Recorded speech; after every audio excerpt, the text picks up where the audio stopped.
اعوذ باللہ من الشیطان الرجیم، بسم اللہ الرحمن الرحیم۔ کیا حال ہے سب کا؟ کیسے ہیں آپ؟ ٹھیک ٹھاک؟ اللہ تعالیٰ ہم سب کو اولاد کی اور مال کی آزمائشوں سے بچا کے رکھے، اور اللہ تعالیٰ ہمیں اس دنیا میں ایسی گھڑیاں دے کہ جس میں اللہ کو ہم خوش کر سکیں، ہم نیک کام کریں۔ اللہ تعالیٰ ہمیں ہدایت سے نوازے اور ہمیں ایسے نیک لوگوں میں ہمارے درجے بلند کریں جو نیکوکار ہیں، اور ہمیں نعمتوں کے باغوں میں اللہ تعالیٰ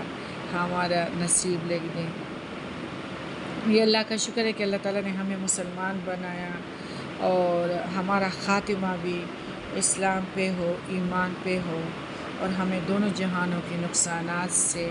ہمارے ہر پیارے کو، ہم سب کو بچا کے رکھے۔ آج ہمارا سورہ یونس کا ہے آیت نمبر 11۔ وَلَوْ، اور اگر، يُعَجِّلُ اللَّهُ، جلدی دے اللہ، للناس، لوگوں کے لیے، للناس شر استعجالہم، لوگوں کے لیے برائی کو جلدی مانگنا ان کا، بالخیر، بھلائی کو، لقضی، البتہ پوری کر دی جاتی، یعنی بد دعائیں اللہ تعالیٰ جلدی قبول نہیں کرتے، اور نہ اکثر ہم لوگ جلدی سے بد دعائیں بھی اپنے کوئی تکلیف ہو سے بد دعائیں دیتے، تو اس سے اللہ تعالیٰ نے اس آیات میں منع کیا ہے۔ بالخیر، بھلائی کو، لقضی، البتہ پوری کر دی جاتی ہے، الیہم، ان کی طرف، اجلہم، ان کی مہلت عمل، فنظر الذین، تو ہم چھوڑ دیتے ہیں ان لوگوں کو، لا، نہیں، یرجون، جو امید رکھتے، لقاءنا، ہماری ملاقات کی، فی طغیانہم، ان کی سرکشی میں، یعمہون، وہ بھٹکتے پھرتے ہیں۔ آیت نمبر 11، یعنی اس کا معنی تو یہ ہے کہ جس طرح انسان خیر کی طلب کرنے میں جلدی کرتا ہے، تو اسی طرح وہ شر اور عذاب کی طرف بھی جلدی مچاتا ہے۔ اللہ کے پیغمبروں سے بھی بہت ساروں نے یہی کہا ہے کہ اگر تم سچے ہو تو وہ عذاب لے کر آؤ جس سے تم ہمیں ڈراتے ہو۔ اللہ فرماتا ہے اگر ان کے اس مطالبے کے مطابق ہم جلدی عذاب بھیج دیتے تو کبھی یہ موت اور ہلاکت سے دوچار ہو چکے ہوتے، لیکن ہم مہلت دے کر انہیں پورا موقع دیتے ہیں، اور ایک یعنی ڈیل ہے نا۔ اور جس طرح انسان اپنے لیے کوئی تکلیف پہنچے، تو جس طرح انسان اپنے لیے خیر اور بھلائی کی دعائیں مانگتا ہے تو اللہ تعالیٰ اپنی طرف اشارہ کرتا ہے تو ہم قبول کرتے ہیں۔ اسی طرح انسان جب غصے میں ہو یا اس کو تکلیف ہوتا ہے، تنگی میں ہوتا ہے، تو اپنے لیے اور اپنی اولاد کے لیے بد دعائیں کرتا ہے، جنہیں ہم اس لیے اللہ تعالیٰ اپنی طرف اشارہ کرتے ہیں، نظر انداز کرتے ہیں کہ یہ زبان سے تو ہلاکت مانگ رہا ہے مگر اس کے دل میں ایسا ارادہ نہیں ہے، لیکن ہم انسانوں کی بد دعاؤں کے مطابق انہیں فوراً ہلاکت سے دوچار کرنا شروع کر دیں تو پھر جلدی ہی یہ لوگ موت اور تباہی سے ہمکنار ہو جایا کرے۔ اس لیے حدیث میں آتا ہے کہ تم اپنے لیے، اپنے اولاد کے لیے اور اپنے مال اور ماتحتوں کے لیے بد دعائیں، نوکروں کے لیے بد دعائیں مت کیا کرو، کہیں ایسا نہ ہو کہ تمہاری بد دعائیں ایسی گھڑی کو پالے جس میں اللہ کی طرف سے دعائیں قبول کی جاتی ہیں، بس وہ تمہاری بد دعائیں قبول فرما لے۔ یعنی ایسا نہ ہو کہ وہ گھڑی قبول کرنے کی اور بد دعائیں قبول ہو جائیں۔ صحیح مسلم حدیث 3009 اور سنن ابی داؤد کی حدیث بھی ہے۔ اصل میں ہم جو کچھ کرتے ہیں تو اللہ تعالیٰ کو پکارتے ہیں اور اٹھتے بیٹھتے ہیں، اس لیے اس آیت کو یعنی نظر انداز نہیں کرنا چاہیے، اور ہمیں چاہیے کہ ہم ایسی بری حرکتوں سے ہجرت کریں اور تکلیف والی پکار آسمانوں تک ہماری نہ جائے۔ یہ تو شیطان نے ہمارے اس تکلیف والی پکار کو خوشنما بنا دیا ہے۔ صحیح بات ہے کہ ہم بڑی مستی میں کر دیتے ہیں، اگر یہ قبولیت کی گھڑی ہو تو پھر ہم کیا کریں گے؟ ہمارے رب العالمین آیت نمبر 12 میں فرماتے ہیں،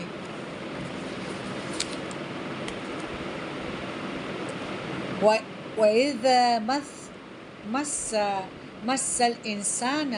اور جب چھو جاتی ہے انسان کو، مَسَّ الْإِنسَانَ الضُّرُّ، انسان کو تکلیف، دعانا، پکارتا ہے ہم کو، لِجَنبِهِ، اپنی کروٹ پر، او قاعدًا، یا بیٹھے ہوئے، او قائمًا، یا کھڑے کھڑے، فَلَمَّا کَشَفْنَا، پھر جب ہم ہٹا دیتے ہیں، عنہ، اس سے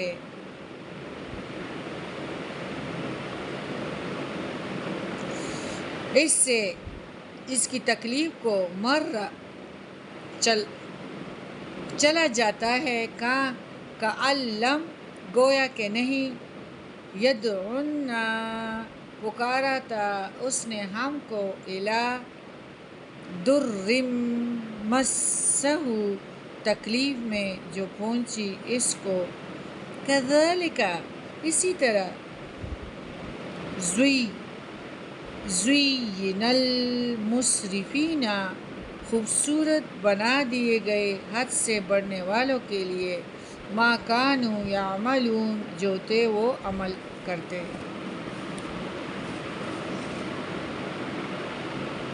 اس کا یعنی انسان کی اس حالت کا ذکر ہے جو انسان کی اکثریت کا شیوا ہے، بلکہ بہت سے اللہ کے ماننے والے بھی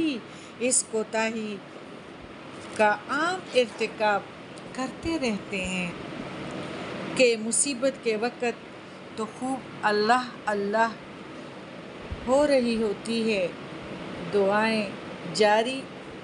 جاری اور ساری ہیں، توبہ استغفار کا اہتمام کیا جا رہا ہے، لیکن جب اللہ مصیبت کا وہ کڑوا وقت نکال دیتا ہے تو پھر بارگاہ الہی میں دعا سے بھی غافل ہو جاتے ہیں، اور اللہ نے ان کی دعائیں قبول کر کے انہیں جس ابتلا اور مصیبت سے نجات دی، اس پر اللہ کا شکر ادا کرنے کی بھی توفیق انہیں پھر نصیب نہ ہوئی اور نہ ہوتی ہے۔ تو یہ عمل جو ہے ایک بڑی آزمائش ہے، اور مہلت اللہ کی طرف سے بھی ہے، وسوسوں کے ذریعے سے، شیطان کی طرف سے بھی باقاعدہ یہ جاری و ساری ہوتا ہے، اور شیطان کی طرف سے بھی ہو سکتی ہیں، اور انسان کے اس نفس کی طرف سے بھی ہو سکتی ہیں جو انسان کو برائی پر آمادہ کرتا ہے۔ ان النفس لامارۃ بالسوء، سورہ یوسف میں 53 میں، بے شک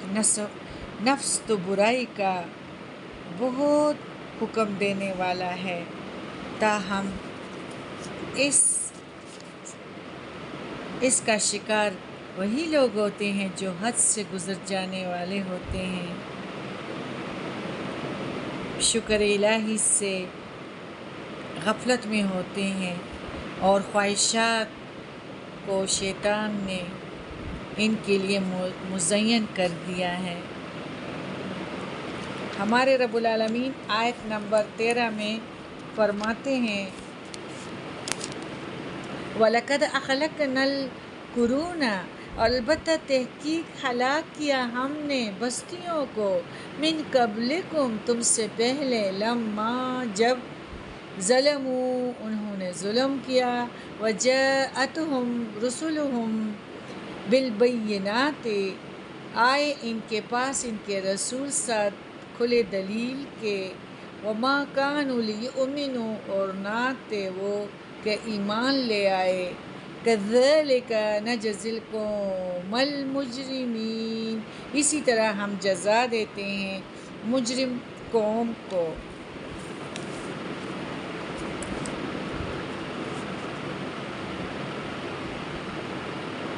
اللہ تعالیٰ فرماتے ہیں کہ اسی طرح سے جو انکاری ہیں تو ان کو مطلب مصیبتوں سے دوچار میں کرتا ہوں، اپنی طرف اشارہ کرتے ہیں، اور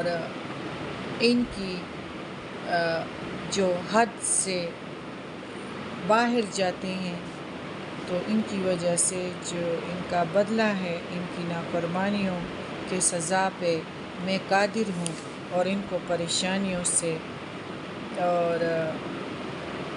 ہلاکت سے دوچار کر دیتا ہوں۔ ثم جعلناکم، پھر بنایا ہم نے تم کو، خلائف،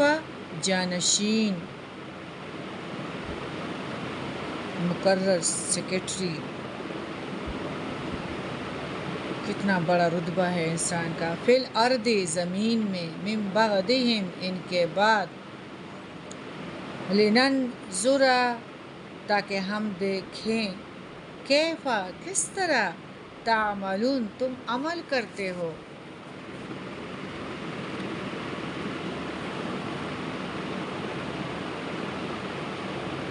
یعنی اللہ تعالیٰ کی وحدانیت پر دلالت کرتی ہیں۔ ہمیں اپنے خواہشوں میں تبدیلی کرنی چاہیے کیونکہ ہم نے اللہ تعالیٰ کے پاس جانا ہے، ہم اللہ کے غلام ہیں، اور یوم عظیم پہ ہمیں یقین ہونا چاہیے۔ وَإِذَا تُتْلَى عَلَيْهِمْ، اور جب پڑھائی جاتی ہیں ان پر، آیاتنا، ہماری آیات، بینات، روشن، قال، کہتے ہیں، قال الذین، وہ لوگ، لا یرجون، نہیں امید رکھتے، لقاء نأتی بالقرآن، ہماری ملاقات کی، لے آؤ کوئی قرآن غیر اس کے علاوہ، ھذا او بدلہ، اس کے علاوہ، یا بدل دو اس کو، قل ما یکون، کہہ دیجئے نہیں ہے، لی ان ابدلہ، میرے لیے یہ کہ میں بدل دوں اس کو، من تلقاء نفسی، میں بدل دوں اس کو طرف سے اپنے نفس کی، ان اتبع الا ما یوحی، نہیں میں پیروی کرتا مگر اس کی جو وحی کیا جاتا ہے، الیہ، میری طرف، انی، بے شک میں، اخاف، میں ڈرتا ہوں، ان عصیت، میں نے نافرمانی کی، اگر میں نے نافرمانی کی، ربی، اپنے رب کی، عذاب یوم عظیم، میرے بڑے دن کے عذاب سے۔ آیت نمبر 15،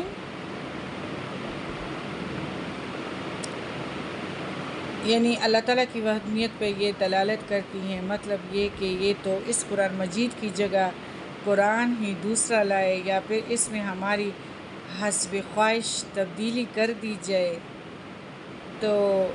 مجھ سے دونوں باتیں ممکن نہیں اور نہ میرے اختیار میں ہیں۔ ہمارے پیارے نبی کریم صلی اللہ علیہ وسلم فرما رہے ہیں اور یہ اس کی مزید تاکید ہے کہ یہ تو صرف اس بات کا پیرو ہے جو اللہ کی طرف سے مجھ پر نازل ہوتی ہیں، اس میں کمی بیشی کا میں ارتکاب کروں گا تو پھر ملاقات کے دن اور یوم عظیم کے عذاب سے میں محفوظ نہیں رہ سکوں گا۔ جب پیارے نبی کریم صلی اللہ علیہ وسلم ہی اس طرح ہے کہ میں نہیں کر سکتا تو پھر ہماری عقلیں کہاں ہے، معاف ہو گئی ہیں، ہم عقل کیوں نہیں رکھتے؟ ہمارے رب العالمین آیت نمبر 16 میں فرماتے ہیں